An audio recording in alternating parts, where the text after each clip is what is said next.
A message from Muad'Dib about the 7th of July 2005. Dear viewer, I hope this finds you well, in good spirit and having a good day. Regarding the 7/7/2005 terrorist attacks in London, let us look at the facts and see what we were told and compare them. Then, using Occam's razor and common sense, let us see what conclusions are to be drawn, so we can all understand what most likely really did happen that day.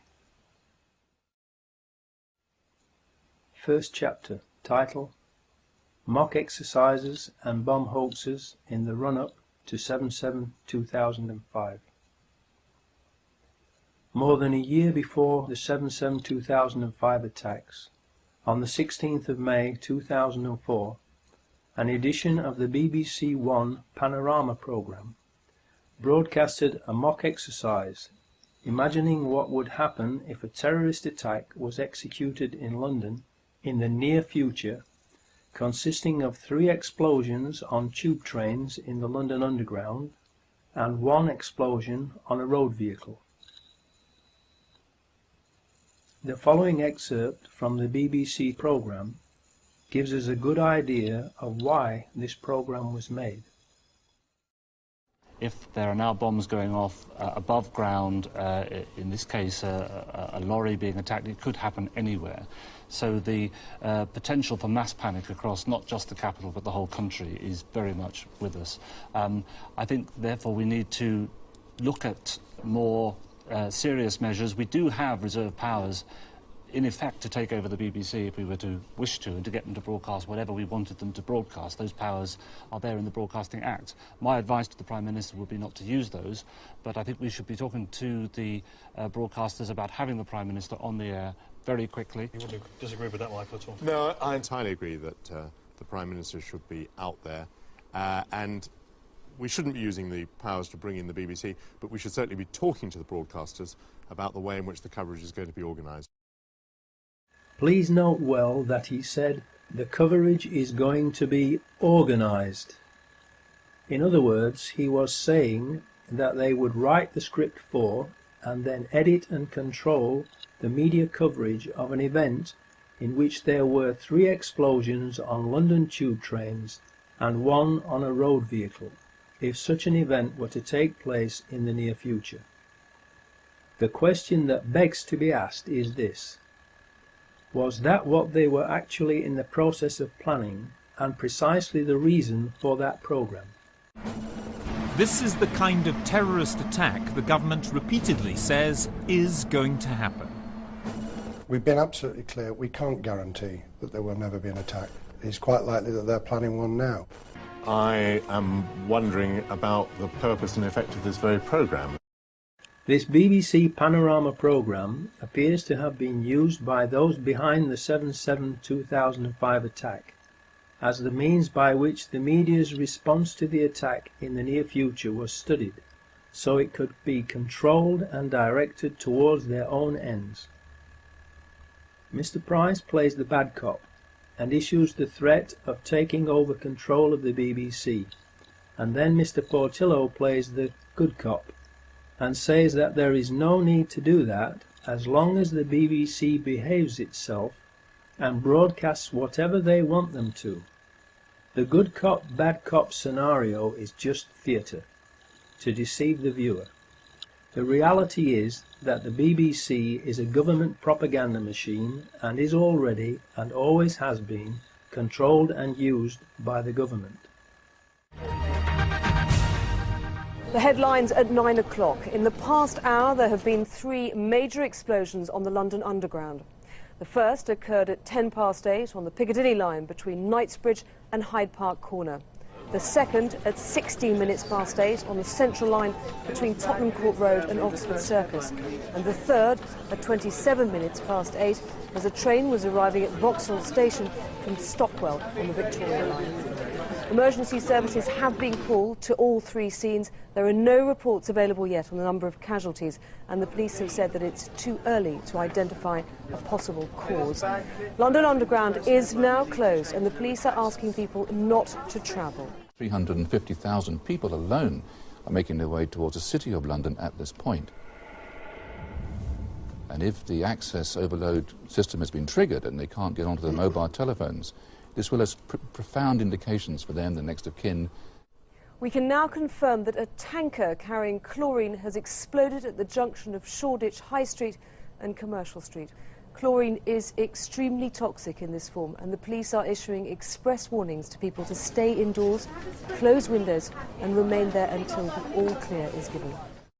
In the days leading up to 7/7/2005, there were hoax bomb scares in Nottingham and Sheffield. Were these false alarm hoaxes meant not only to cause panic and confusion, but also to lull everyone into a false sense of security and into thinking that the initial reports in London on 7/7/2005 would also be false alarm hoaxes, so people would ignore them until it was too late? Second chapter title: Peter Power, Dupe or Accomplice? Then, on 7/7/2005, we were told on TV by Peter Power of Visor Consultants that they, and the private company employing them, who helped choose the scenario for it, were running a mock terrorist drill in the London Underground, with practically the same scenario as what actually really happened on that day. In other words, the actual mock anti-terror drill that the BBC Panorama programme of May 2004 had outlined had been chosen by Visor's client to be carried out on the very same day that 4 Muslim suicide bombers also chose the same scenarios that Visor's client had chosen for the mock drill, causing real and devastating explosions on 3 London tube trains and 1 road vehicle.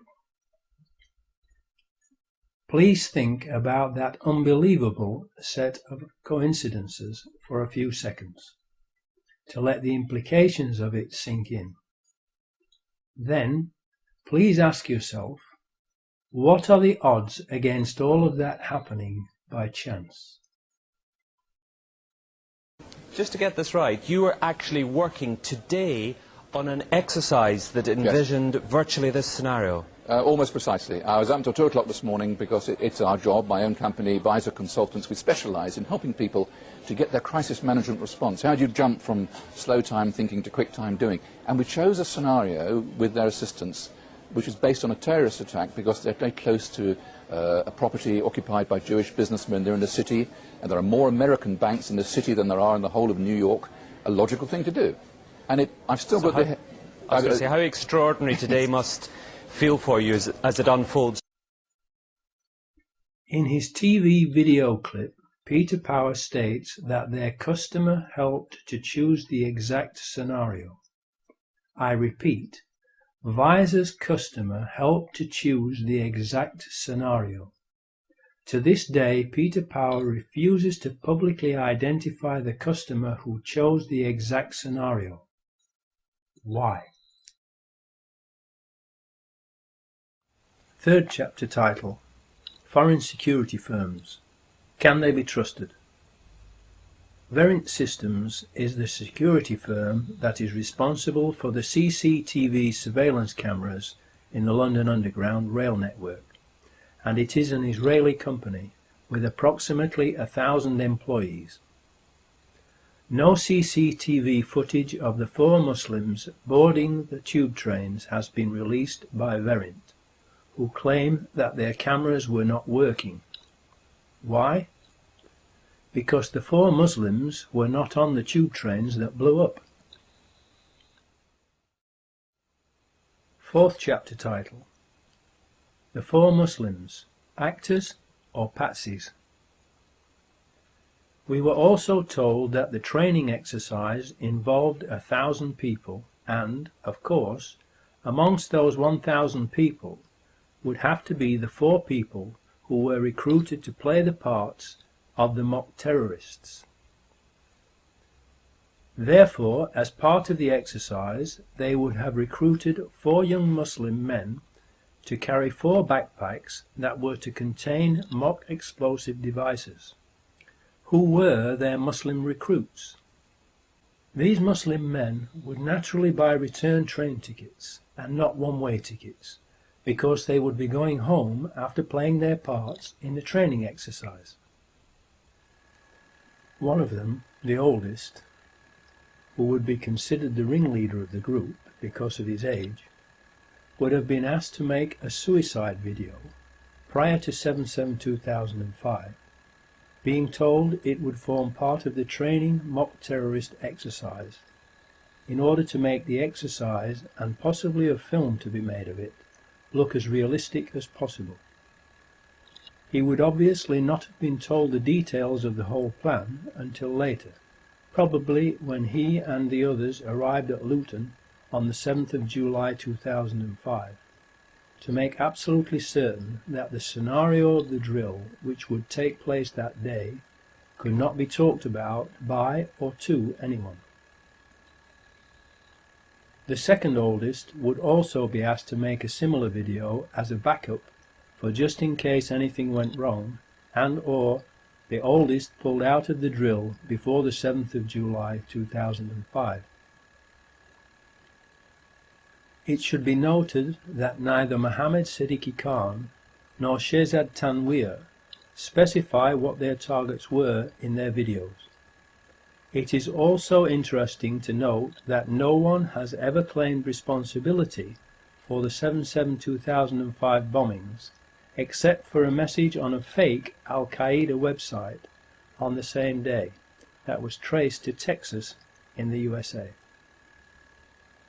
2 years afterwards, because more and more people doubt the official story and are proving it to be lies and deception, and are rightfully demanding an independent investigation, the police have arrested, frightened, intimidated and harassed Mohammed Siddiqui Khan's widow into publicly condemning her husband. She has a young daughter to protect and has stated that she is now afraid of the police. They kept her in custody for 6 days to intimidate her, and then showed her what they claim is her husband's will and suicide note. Obviously, this was done to get her to condemn her husband publicly, in exchange for the authorities' implied agreement to leave her alone, to which she will have agreed in order to protect herself and her young daughter from further harassment. Where were these documents found, and why did it take 2 years for them to be shown to her? They are, after all, her rightful property, if genuine. 2 years is ample time to forge a short handwritten note and signature on a will. In view of the amount of time this suicide note has taken to be mentioned, the timing of it, and all the lies and evidence the authorities have told, fabricated and planted, it cannot be trusted and must be considered another forgery, along with any other new so-called evidence that they might come up with. So the scene is set for the training exercise to go ahead. The fake terrorists have been recruited, the suicide videos have been made, and everyone has been given basic instructions for the day that the exercise is to be put into operation, 7/7/2005. The 4 mock terrorist actors were to meet at Luton train station at 07:20 AM on the 7th of July 2005 and catch the 07:40 AM train from Luton to King's Cross Thameslink station with their pretend bomb backpacks, and then split up and catch 3 tube trains and 1 bus to prearranged destinations where the fake explosions were to take place as part of the training exercise. Finally, the big day arrived. Everyone was ready. Everyone was either already where he was meant to be or was heading there.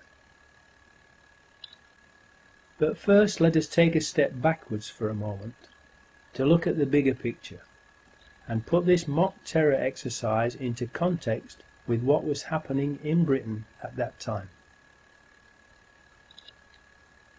Tony Blair was in big trouble because he had just been sent a very clear message from the British nation via the May 2005 general election, in which he was almost voted out of power, that the British people did not want British troops fighting in George Bush's war of terror in the Middle East.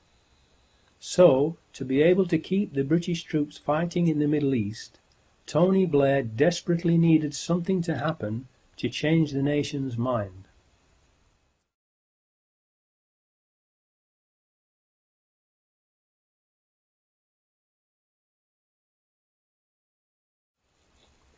Gleneagles. Tony Blair, George Bush, G8 meeting. Agenda of addressing world poverty, forced on them by Live 8 concerts around the world, but not for long. Their lucrative, evil, phony and very unpopular war on terror, which is really a war of terror, will promptly return to the top of the agenda with 4 big bangs. No time for the poor. The rich have lots more money to make and people to murder. Leeds, where 3 of the Muslim actors lived and were recruited, and where the oldest, Mohammed Siddiqui Khan, was befriended by the local police and was regularly called upon by them to help them to sort out gang rivalry problems. Mohammed was also taken on a tour of the House of Commons by a Leeds MP who befriended him. The perfect patsy, someone who was made to believe he could trust the authorities and that they would therefore not deceive or harm him. Someone who could in turn recruit 2 other Muslims for the drill so they could all become famous and make a nice bit of clean and easy extra money and show their patriotism by helping the authorities to protect Britain from terrorism. Aylesbury, a 4th Muslim actor who has been recruited, Jermaine Lindsay from Aylesbury, will also meet them in Luton. Luton. Transport security firm ICTS, another Israeli company, has an office just a mile away from the Luton train station, which is suspected to be where the Muslim actors received their final instructions before setting off for the train station. The details of which trains to board, which carriages to get into, where to sit, and which bus to catch, where to sit on it, and at what time. London.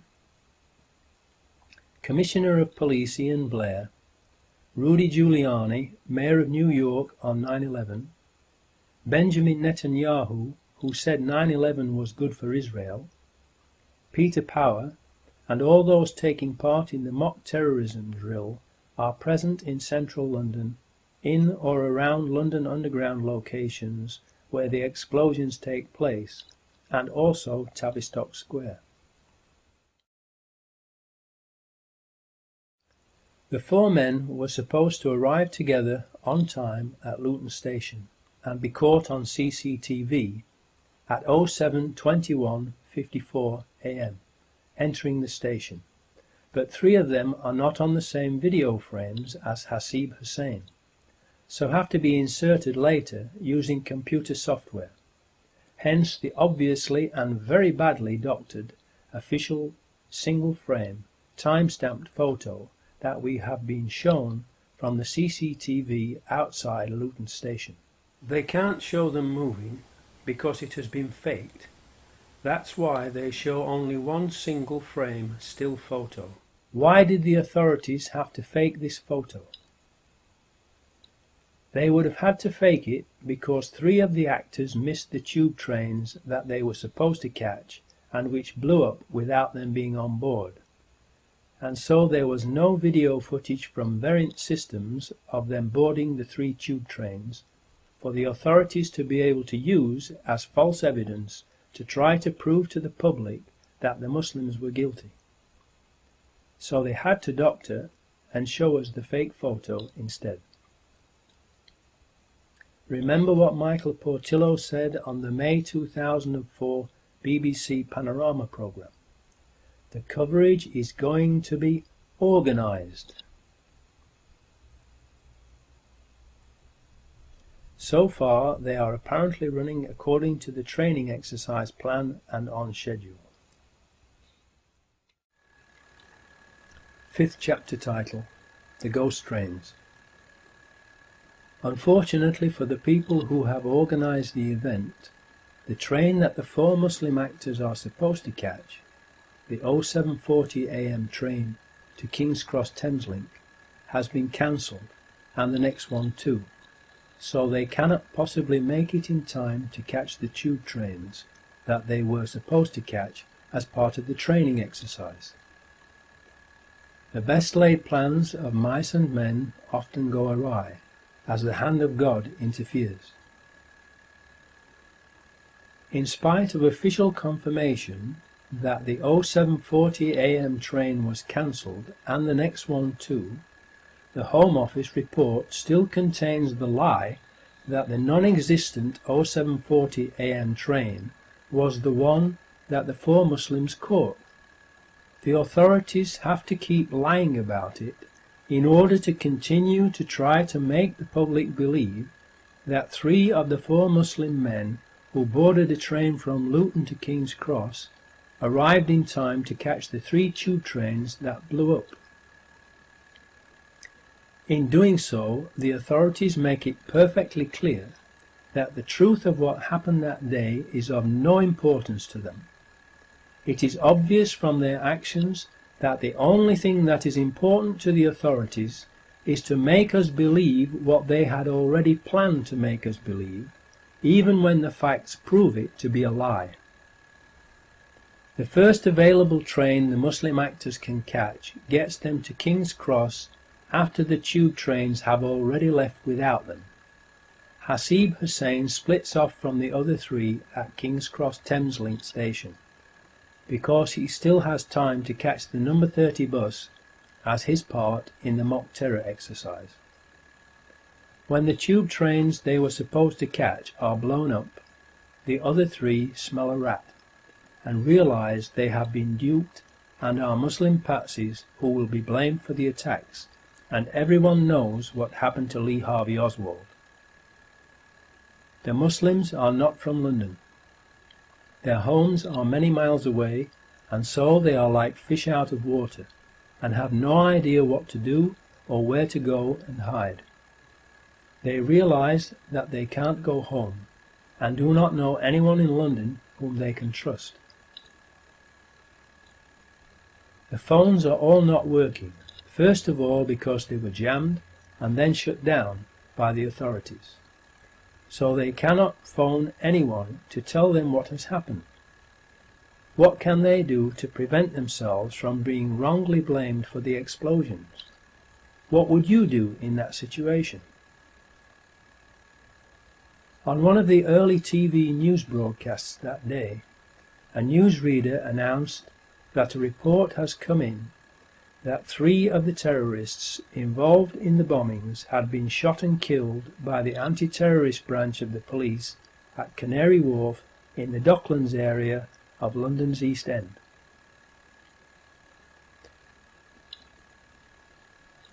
The announcement was made only once and never repeated for obvious reasons. How could suicide bombers possibly have survived the tube train bombings and then been in the Docklands to be shot? In a New Zealand Herald newspaper article, it says that 2 people were shot dead outside the HSBC building, and in Canada's Globe and Mail newspaper, only 1. There is another newspaper report that the police shot a suicide bomber outside the Credit Suisse First Boston Bank, which is approximately 1,400 feet or 467 yards away from the HSBC building, measured door to door. The 2 buildings are very different in both shape and size, and 467 yards apart, and thus they are not easily confused with each other. Police were yesterday probing reports a man had been neutralised outside Canary Wharf. It is believed the man was shot dead by police marksmen outside the Credit Suisse First Boston Bank. South London Press. That means that the police shot and killed at least 3 suicide bombers in Canary Wharf on 7/7/2005.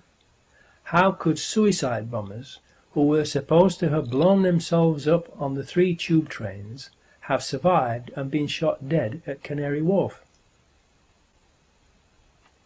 If we have at least 3 of the 4 suicide bombers shot dead at Canary Wharf, and we know they weren't on the tube trains that blew up, because the 07:40 AM train from Luton to King's Cross was cancelled that day, then we have overwhelming proof that they did not blow the tube trains up, and that the blowing up of the 3 tube trains was an inside job. At the Canary Wharf Docklands site there are media companies for the Muslim patsies to have told their story to and cleared their names if they could, and 2 possible escape routes: via air from the nearby London City Airport that has flights to 34 destinations in the UK and Europe, and, if they couldn't fly out, there was the possibility of getting a boat across the Channel to France. 6th chapter title: The number 30 bus. The 4th Muslim backpacker, Hasib Hussain, who has been blamed for the number 30 bus bombing, is reported to have been seen wandering around London, going into McDonald's and eating a beef burger. He is reported to have tried unsuccessfully to contact the other 3 by phone on Euston Road outside King's Cross at 08:55 AM, but the phones were not working because they were first of all jammed and then shut down by the authorities. What happened to him? He was the youngest of the 4, only 18 years old, and described by those who knew him as a gentle giant. Therefore he was possibly the least worldly wise, and he was also on his own in a strange city and a long way from home. He might not have realized he was in danger of being framed as a patsy, believed all the chaos around that part of London was just part of the mock terrorism exercise that he was part of, and so just continued with his assigned role, which was to board a certain double-decker bus at an appointed time and sit at the back of the top deck. A double-decker upon which a large advertisement for a play had been placed on one side, reading, "Outright terror, bold and brilliant." Please think about that sign on the side of the bus and the sick minds of the people who planned the attacks. Now this is where it gets weird, because we are told that Hasib Hussain started from King's Cross Thameslink station and was seen on a number 91 bus travelling west along Euston Road to Euston Station, where he caught the number 30 bus that would have then travelled east back along Euston Road, retracing his steps back to where he started from at King's Cross, if it had not been diverted into Tavistock Square.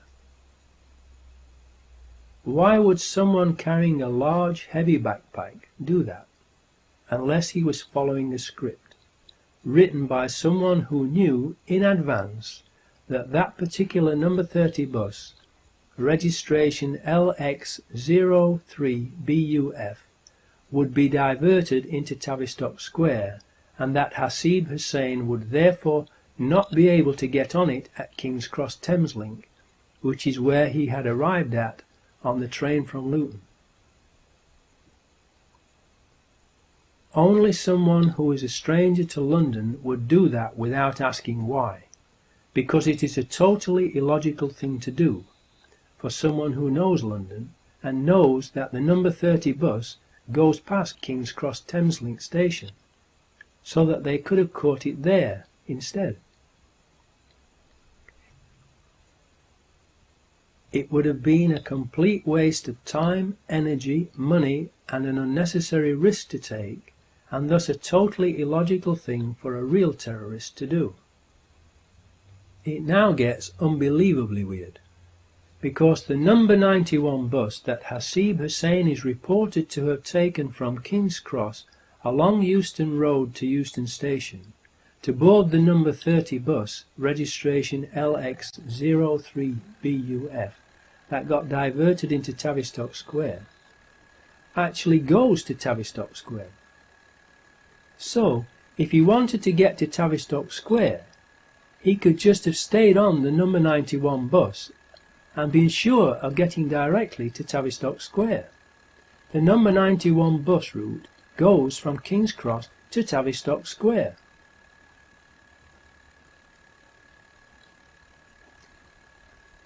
That is conclusive proof that that particular number 30 bus, registration LX03BUF, was part of Peter Power and his customers' mock terrorist drill, pre-rigged with explosives, like the 3 tube trains, and was pre-planned to be diverted into and blown up in Tavistock Square, rather than blown up by a backpack bomb.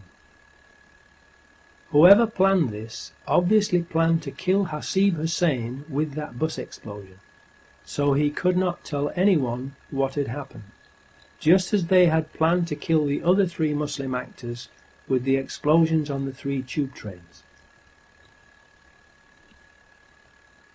At 0900 AM, a number 30 bus, registration LX03BUF, left Marble Arch on its return journey to Hackney Wick. It arrived at Euston bus station at 09:35 AM and was then diverted from its normal route into Tavistock Square and stopped outside the medical offices of the BMA, where it was blown up at 09:47 AM as part of the terrorist exercise gone live. This also fits with the BBC Panorama mock terrorist programme of May 2004, where the explosion of a road vehicle was scheduled to take place after the 3 tube train explosions. A white van from a demolition company called Kingstar is seen and photographed parked at the side of the bus immediately after the explosion, and a mysterious witness, Richard Jones, gives an account of what he says happened to the bus on camera, which is something that normally would not be allowed by the police unless it was part of a film training exercise. Then, after a spate of very contradictory TV and newspaper interviews within a very short space of time, that makes sure everyone now believes the explosion was caused by a suicide bomber on the bus, Richard Jones disappears from view.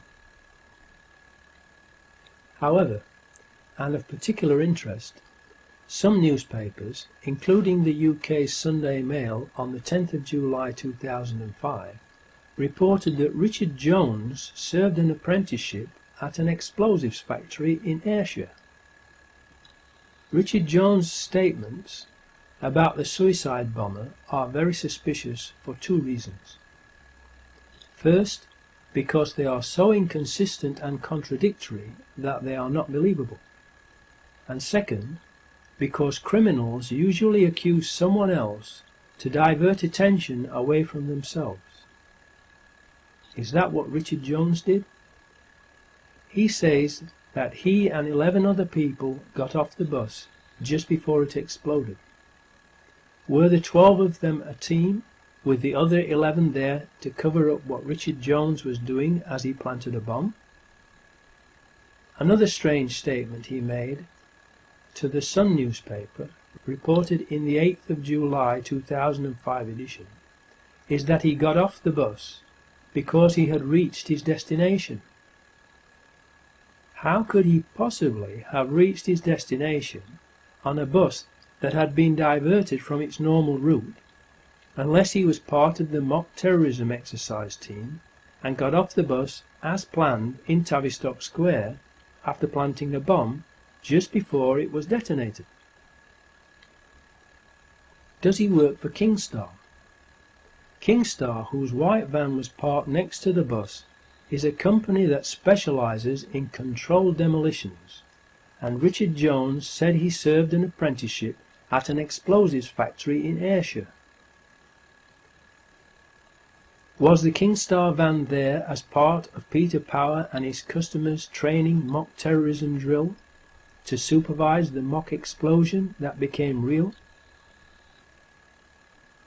So, if Hasib Hussain was supposed to have been on that number 30 bus, registration LX03BUF, how would it be possible for him to get the exact bus that would get him to one of the 4 locations where the mock terrorist exercise would be taking place, when that bus was diverted from its normal route to Tavistock Square, unless he had been recruited to play the part of a mock terrorist and told exactly which bus to get, where and at what time by the people who organised the mock terrorism exercise and who knew the bus would be diverted to Tavistock Square.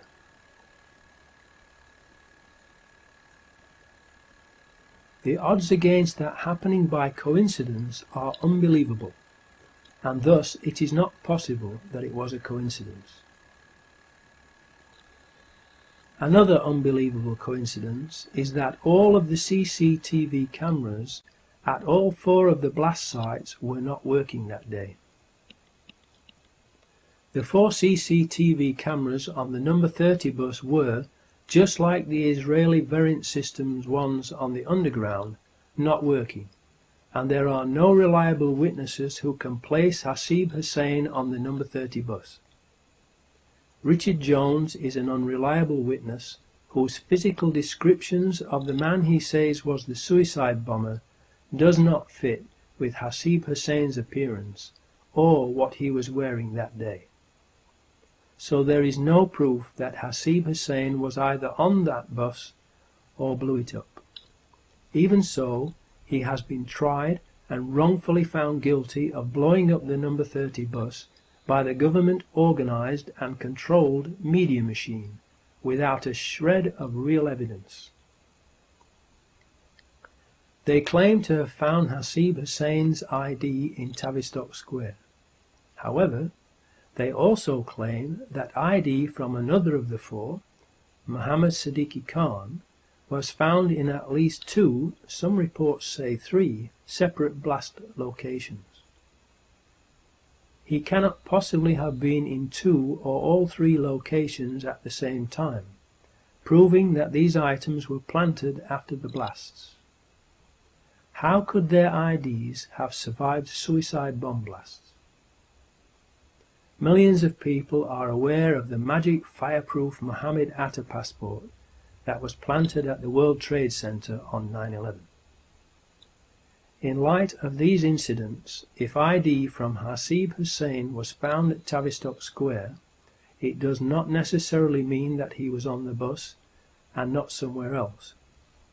Or, if he was on the bus, that he blew the bus up. What has happened to the presumption of innocence, and being considered innocent until proven guilty, and convicted by a jury of your peers in court, that has always been the mainstay of British justice? The most likely case is that the number 30 bus had been pre-rigged with explosives during its previous service, when the CCTV cameras were disabled.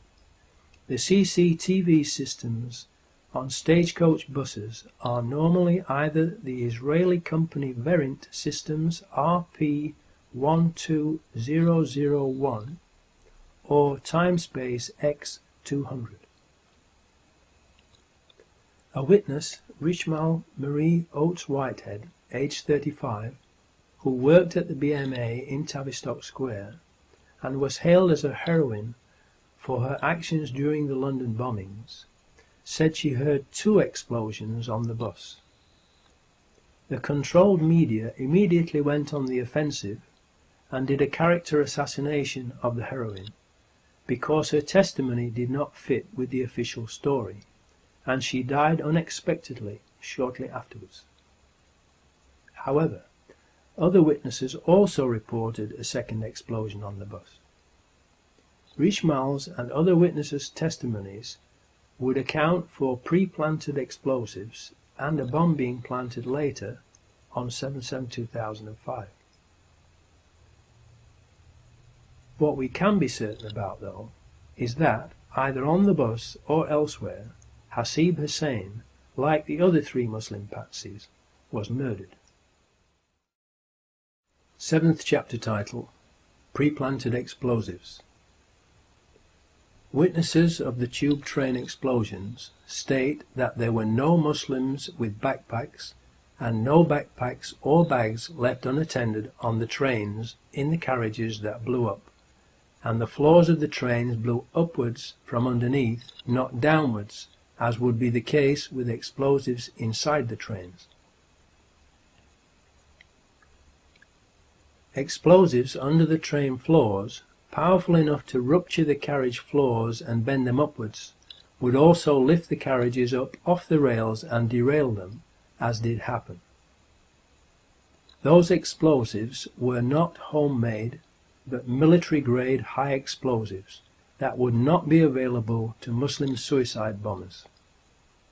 The official story was that they used homemade explosives, which has later been proven to be a lie. So we know from reliable eyewitnesses who can be traced that there were no backpack homemade bombs or Muslim bombers inside the tube train carriages that blew up, and that the floors blew upwards, so the bombs, which were made from military-grade explosives, must have been fastened underneath the floors of the train carriages. Only people having access to the tube trains during the times that the trains were not running would be able to plant those bombs under the train floors. Benjamin Netanyahu, the Israeli finance minister, said that he was warned by Scotland Yard not to leave his hotel room on the morning of 7/7/2005 before the first explosion was reported, implying that they had foreknowledge of the plan. Scotland Yard then quickly denied being the ones who had provided the warning, but have not told us who did warn Netanyahu if they did not. Why was Benjamin Netanyahu warned, but not the British people who pay their wages and whom they are paid to protect? Was it because it would have spoiled their evil plan to murder British people, to change the nation's mind about British troops fighting in the Middle East? 2 weeks later, the head of the Israeli Mossad, General Meir Dagan, said that he had warned Benjamin Netanyahu at 08:40 a.m. on 7/7/2005, 10 minutes before the first blast occurred. How did he know what was going to happen in London if Scotland Yard did not warn him? Did he wait to warn Benjamin Netanyahu until it was too late to warn the British people, so as not to spoil their evil plan? Was the London bombing a covert MI5 operation, or an Israeli Mossad operation, or a joint operation by both of them? The British people have the right to know. Tony Blair said on the day of the explosions that "we know this was done in the name of Islam," when there was no proof whatsoever of who had done it, therefore indicating he possibly had foreknowledge of the plan and who they intended to blame and the reason why they were going to blame the Muslims. As proof that this was a slip-up and needed covering up, look at how the BBC later falsely reported his actual words, giving further proof that the BBC is a government propaganda machine and the coverage was organised, exactly as Michael Portillo said it would be in the BBC Panorama programme in May 2004. Later that same day, Ephraim Halevi, a former head of the Israeli Mossad, wrote in an article published on the Jerusalem Post website at 18:10 p.m. London time that the attacks had been carried out simultaneously with near-perfect execution.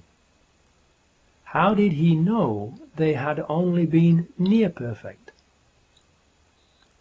How could he have known what the perfect results should have been in order to know that the actual results were not perfect, unless he was in on the plot?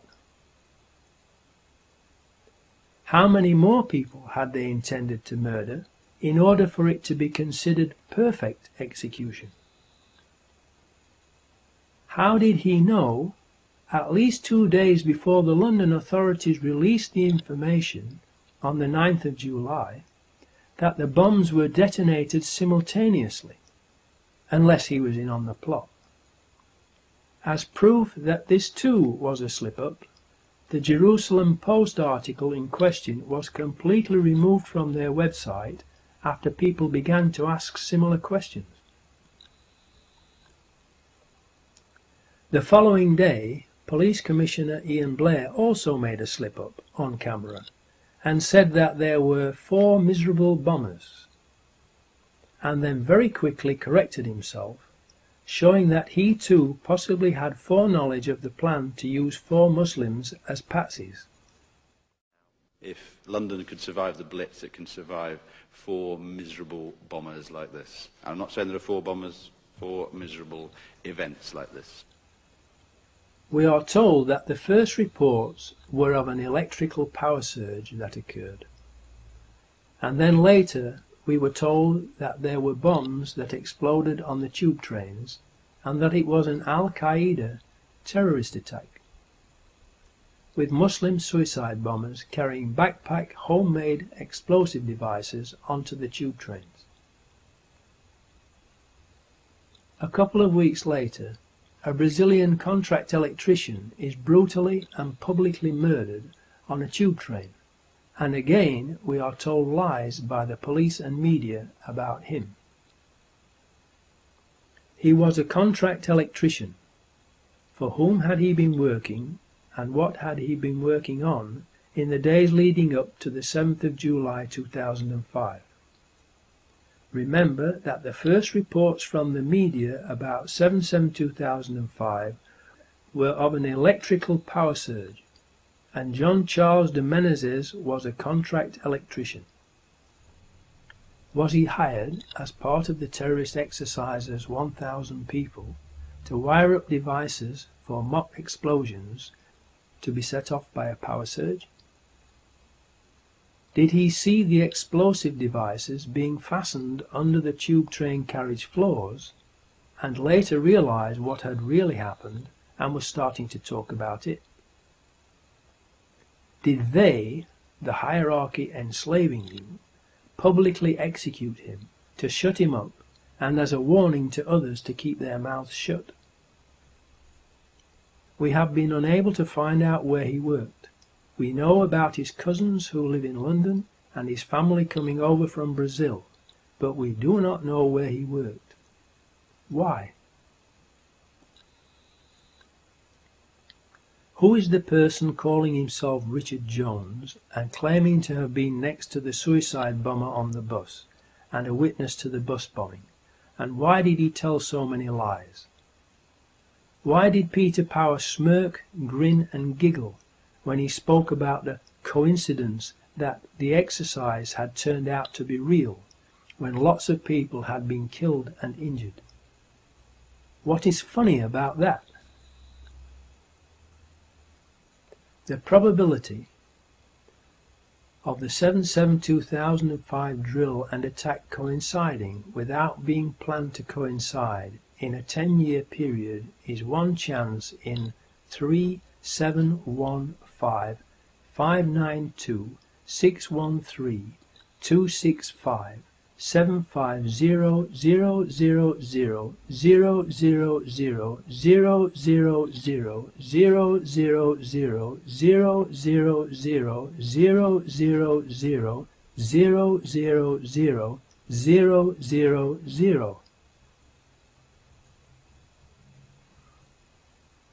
I wonder why the media aren't investigating the drill. Why are Peter Power, Verint Systems, Richard Jones, Commissioner Ian Blair, the anti-terrorist branch who shot and murdered these innocent people, the Israeli Mossad, Tony Blair, and the government itself not under investigation for these horrendous crimes? 8th chapter title, Conclusion. The times of the trains and tube trains on that day have been carefully checked. The first train after 0740 am left Luton at 0756 am and arrived at King's Cross Thameslink station at 0842 am. The 3 tube trains that blew up left King's Cross Underground station at 0835 am, the eastbound Circle Line train number 204. 0842 am, the westbound Circle Line train number 216. 0848 am, the Piccadilly Line train south. It was therefore impossible for any of the 4 accused Muslims to have caught the tube trains that blew up. If we have at least 3 of the 4 suicide bombers being shot dead at Canary Wharf, and we know they weren't on the tube trains because the 0740 am train from Luton to King's Cross was cancelled that day, and the photo of them outside Luton station at 0721:54 am is a fake, and that Hasib Hussain was part of the mock terrorism exercise, then we have overwhelming proof that the 4 accused Muslims were patsies and are innocent, and that it was an inside job, and that, like Lee Harvey Oswald, they too have been murdered to silence them. Whether the bombings were done by MI5, the Israeli Mossad, or both of them and or others has yet to be determined. But the one thing that we can be sure of is that it was not done by 4 young Muslims. 9th chapter title, Epilogue. Hopefully, among the security services, there must be at least some decent, honest people who know that the official story is a pack of lies and are troubled by it. Unfortunately, they are all keeping quiet about it. We need them to have the courage to come forward and say what they know and arrest their evil colleagues and bring them to justice if they don't want to be also condemned as accomplices of the government and media criminals who committed treason and mass murder that day and helped to cover it up, enabling the Orwellian Big Brother police state plans for Britain to pick up steam, and the real perpetrators, the New World Order government terrorists, to plunge the world into World War III and Armageddon. Why do you think they have made a Big Brother TV program? To program people's minds and get them used to the idea of living under constant surveillance, and to like it, and volunteer to take part in it. Why do you think they are called programs? It is because they are used for mind control, brainwashing, programming of the public's minds into obeying and sleepwalking whilst following their New World Order hidden agenda. The sleeper must awaken. The sleeper must awaken. The television is the greatest mind control and propaganda weapon ever invented. Do you think you should be paying for a TV license to fund all their programming of your mind and the lies and propaganda they are broadcasting to deceive, brainwash, control and enslave everyone, including you? Does the TV and watching it not already control most of your life and the way you think? Do you think you should be paying for all those CCTV cameras and their operatives to spy on you everywhere you go, so they can enslave you and fine you, thereby stealing your money for doing nothing wrong? Especially when they use your own money from those fines and taxes to pay for even more CCTV cameras, so you have even less privacy and freedom. And then they claim that the cameras do not work when there is a real crime being committed by the people who control the cameras. Don't you realize that in paying fines and taxes you are actually paying for the chains they are using to enslave you with? Wake up, look and see the reality that you are actually paying for them to turn you into their slave. The government is continually and illegally passing new legislation to restrict your freedom and obtain more and more information about you to control you, and yet they themselves are becoming more and more secretive and out of control. They have turned the relationship between the people and government into the opposite of what it should be. It should be public servants serving the people, not the people serving public government masters or, more accurately, dictators. Please, for your own sakes, make copies of this film for everyone you know and for the media outlets in your area, to wake them up and let everyone know the truth, so that the public will give the decent, honest people in the security services their support and encouragement to tell the truth and arrest their evil colleagues. Long live the fighters. Muad'Dib.